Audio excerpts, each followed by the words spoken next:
Борбордук шайлоо комиссиясы Араванда үгүт маалында чыккан массалык мушташка жооптуу 2 талапкерди жарыштан четтетти. Тагыраак айтканда, Мекеним Кыргызстан партиясынан талапкер Илхам Манапов менен Биримдик партиясынан талапкер Шукрула Файзулаев шайлоого катышуу укугунан ажыратылды. Бүгүнкү жыйында БШК төрайымынын орун басары Абдыжапар Бекматов окуя болгон күнү эл чогултууга жооптуу болгон талапкерди жарыштан четтетүүнү сунуштады. БШКнын мүчөсү Гүлнара Журубаева 2 партияга тең эскертүү берип, жооптуу талапкерлерин четтетүү сунушун киргизген. Дагы бир мүчө Кайрат Осмоналиев болсо саясий партияларга эскертүү берүү менен гана чектелүү керек деген пикирин билдирди.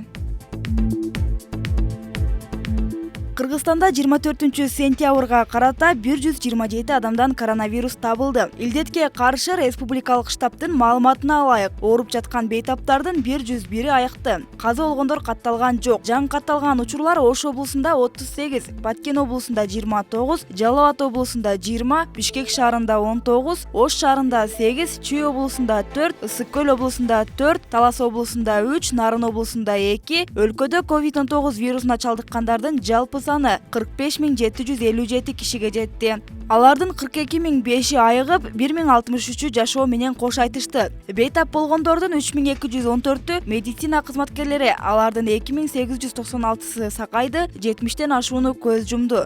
Кытайдын Ухан калаасында 2019-жылдын декабрында чыккан коронавирус 188 мамлекетке тарады.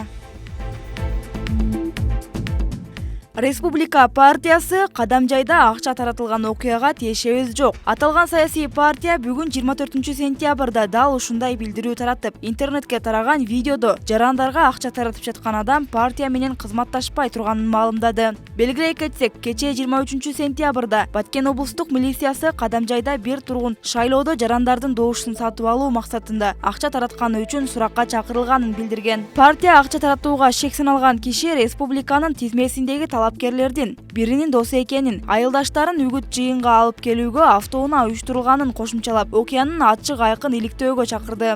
Бул факт Кадамжай РИИПте жазык кодексинин 192-беренесинин негизинде катталып, сотко чейинки өндүрүш иши башталган учурда тергөө амалдары жүрүп жатат.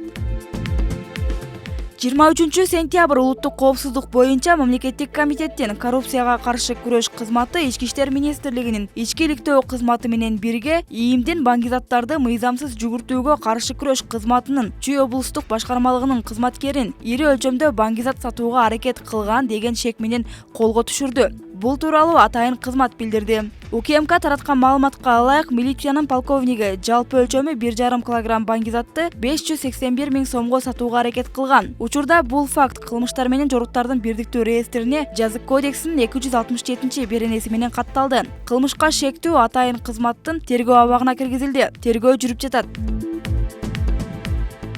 Борбордук шайлоо комиссиясынын төрайымы Нуржан Шайлабекова 24-сентябрда Бишкекте өткөн басма сөз жыйынында форма 2 боюнча өлкөдө 481 950 арыз түшкөнүн билдирди. Анын айтымында 2015-жылдагы парламенттик, 2017-жылдагы президенттик шайлоодо да бул форма менен арыз бергендер көп болгон. 2015-жылдагы шайлоодо 297 327, 2017-жылы 315 461 жаран форма 2 менен добуш берген. Боршайкомдун төрайымы муну шайлоочуга каттоого турган жери боюнча эмес, өзүнө ыңгайлуу жерден добуш берүүгө шарт түзгөн көрүнүш катары мүнөздөдү.